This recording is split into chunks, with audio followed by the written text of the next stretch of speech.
আপনি কষ্ট পাচ্ছেন, কিন্তু আসল কারণটা জানেন না। সবকিছু ঠিক থাকার পরও আপনার ভিতরে একটা শূন্যতা কাজ করে। আপনি হয়তো হাসছেন, মানুষের সাথে কথা বলছেন, তবু রাত হলে মনে হয় কিছু একটা ঠিক নেই। সত্যিটা হলো, জীবন সবসময় আপনাকে কষ্ট দেয় না। অনেক সময় আপনি নিজেই নিজের কষ্টের কারণ হয়ে যান। আজ আমরা জানব মানুষ কেন কষ্ট পায় এবং সেই সত্যটা যেটা কেউ সহজে বলে না। তাহলে চলুন শুরু করা যাক।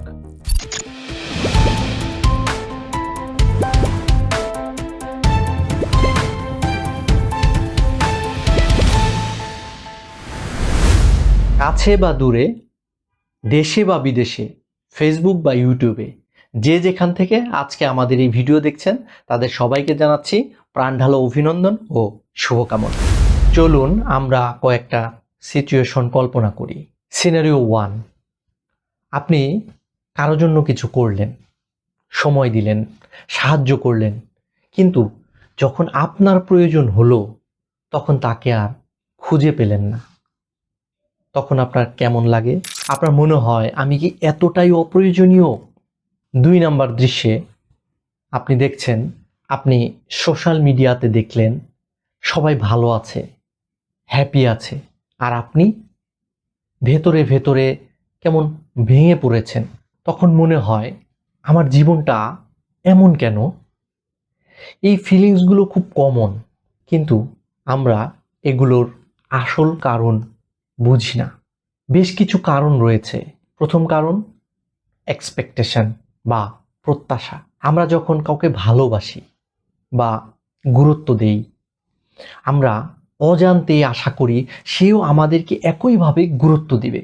এক্সাম্পল হিসাবে ধরুন, আপনি আপনার বন্ধুকে সবসময় পাশে পেয়েছেন, তাই আপনি ভাবলেন সে সবসময় আপনার সাথেই থাকবে। কিন্তু একদিন সে ব্যস্ত হয়ে গেল, হয়তো ব্যস্ততার কারণে আপনার রিপ্লাই সময় মতো দিতে পারলো না।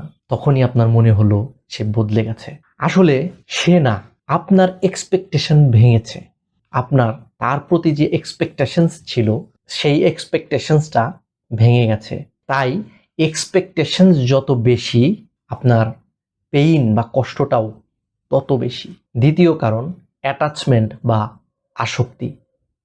আপনি যখন কারোর সাথে অতিরিক্ত ইমোশনালি অ্যাটাচড হয়ে যান, আপনার হ্যাপিনেস ডিপেন্ড করে তার উপর।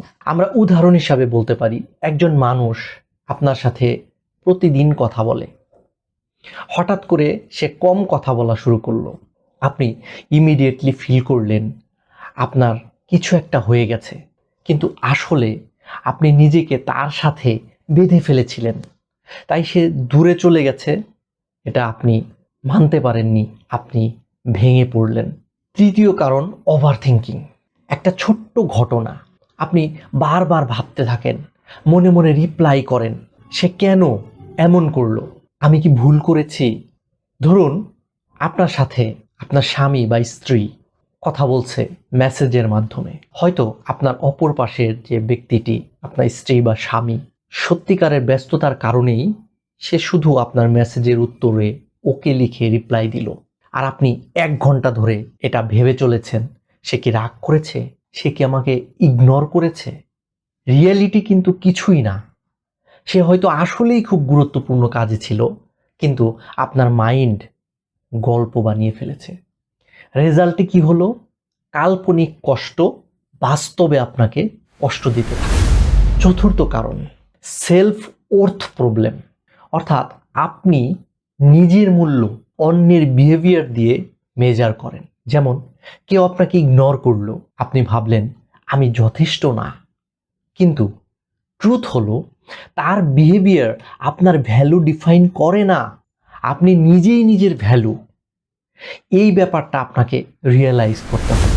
এখন একটা বড় সত্য শুনুন, কেউ আসলে আপনাকে কষ্ট দেয় না, জীবনও না। কষ্ট তৈরি হয় আপনার চিন্তা, আপনার প্রত্যাশা, আপনার অ্যাটাচমেন্ট থেকে। আপনি যদি এক্সপেকটেশনস কমান, অ্যাটাচমেন্ট কমান, ওভার থিঙ্কিং কন্ট্রোল করেন, তাহলে আপনার কষ্ট অবশ্যই কমে যাবে। এক্সপেকটেশনসকে রিয়েলিস্টিক করুন। অর্থাৎ আপনি আপনার প্রিয় মানুষ বা আপনার বন্ধু বা আপনার কাছের কেউ, তার উপর এত বেশি এক্সপেকটেশনস রাখবেন না যার কারণে আপনার নিজেকে লো ফিল করতে হয়। নিজের লাইফে ফোকাস করতে হবে। অর্থাৎ আপনি যদি স্টুডেন্ট হন তাহলে পড়াশোনা, আপনি যদি কর্মজীবী হন তাহলে আপনার সেই কাজকে এত বেশি ফোকাস করুন, সেখানে নিজের ভালো করতে চেষ্টা করুন, তাহলে অন্যের উপর আর ডিপেন্ডেন্সিটা থাকবে না, আপনি মনোকষ্টে থাকবেন না।